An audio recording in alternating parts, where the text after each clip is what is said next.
Messi Suarez football বিশ্বে বন্ধুত্বের এক অনন্য উদাহরণ। ফুটবল মাঠেও তাদের বোঝাপড়া টপ নচ। বার্সেলোনায় তাদের ফুটবল রসায়ন ছিল প্রতিপক্ষের আতঙ্ক। বার্সা যুগের পর আবারও যুগলবন্দী হয়েছেন একই ক্লাবে, মাঠ মাতাচ্ছেন ইন্টার মায়ামির হয়ে। বন্ধুর সঙ্গে আবারও খেলতে পারার আনন্দটা অবশ্য তখনই জানিয়েছিলেন উরুগুয়ের এই তারকা ফুটবলার।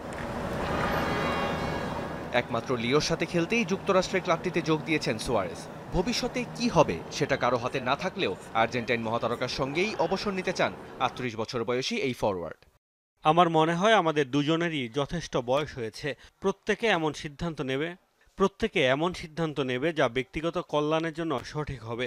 আমার ক্ষেত্রে আমি এখনই কোনো সিদ্ধান্ত নিতে যাচ্ছি না। শুধু বলতে পারি আমি তার সঙ্গে অবসর নিতে খুব করে চাই, কারণ আমরা বছরের পর বছর ধরে একসঙ্গে অবসর নেওয়া নিয়ে কথা বলেছি এবং সেটি হতেও পারে, নতুন চুক্তিও হতে পারে। শেষ পর্যন্ত সঠিক সময়ে সঠিক সিদ্ধান্তটাই নেব। ভবিষ্যৎ নিয়ে এখনই সিদ্ধান্ত নিতে নারাজ সুয়ারেজ। মাঠের খেলায় দিতে চান মনোযোগ। ইন্টার মায়ামিকে একটি বড় ক্লাব হিসেবে গড়ে তুলতে প্রতিশ্রুতিবদ্ধ এই উরুগুয়ান। আসলে সত্যি বলতে শারীরিকভাবে ভালো অনুভব করছি। যদি ক্লাব চায় তাহলে আমাদের কোনো সমস্যা হবে না। সবচেয়ে গুরুত্বপূর্ণ বিষয় হলো আমাদের দুজনের চাওয়া একই, ইন্টার যেন একটি বড় ক্লাব হিসেবে বেড়ে ওঠে। আমরা যেন ভালো খেলোয়াড় নিয়ে আসার ঐতিহ্য চালিয়ে যেতে পারি এবং লিগ যেন বাড়তে থাকে, এটাই আসল কথা। সুয়ারেজ এবং মেসি দুজনেরই ইন্টার মায়ামির সঙ্গে চুক্তি শেষ হবে ২০২৫ সালের মেজর লিগ সকার মৌসুমের পর। তবে ক্লাব ও তাদের মাঝের সমঝোতা জানান দিচ্ছে এই পথ চলা আপাতত শেষ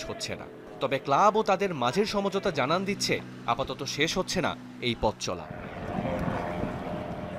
রিয়ান রাফতি, যমুনা স্পোর্টস।